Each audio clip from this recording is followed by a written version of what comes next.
y'all, my name is Andrea Schindel and this is my new YouTube channel, and on this channel we're going to talk about everything from parenting your teenager or your preteen to parenting a child who has been through trauma or abuse. I'm going to share my story and my family's story on adoption and going through traumatic experiences as a family in the post-adoption part of the process, as well as the foster care process.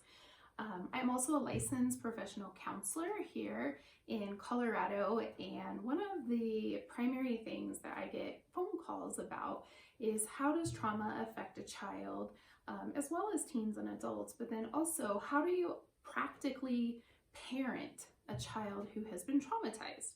Because we can read books all the way from birth to adulthood about how trauma affects the brain, which I'll also cover. But what we often don't hear about is practical ways to deal with it on a day-to-day basis.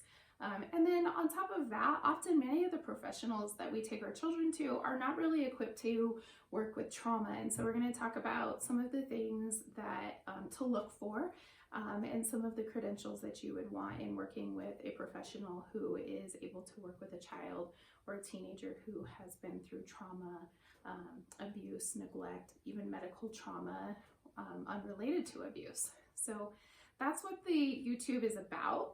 I'm going to tell you a little bit today about my own family and my own story. I'm a mother of four, but I say four for now, just because of our own history with being foster parents and adoptive parents, and working through the public adoption system. So our children range in age from 10 to 15 right now. And some of the difficulties that we experience just are occurring right now, which is through the holidays. And so you are probably experiencing that too if you're a parent who is taking care of a child who has been adopted through abuse or neglect. And so we're going to talk about some of the realities. And I'll talk a lot about my husband, who is currently filming this, and it is now 10:20 at night, but I wanted to wish you all a happy new year because one of my goals this year was to begin doing this on a public channel so that everybody has access to this information. So I look forward to sharing with you more about these topics. I'll be here in just a few days to begin again.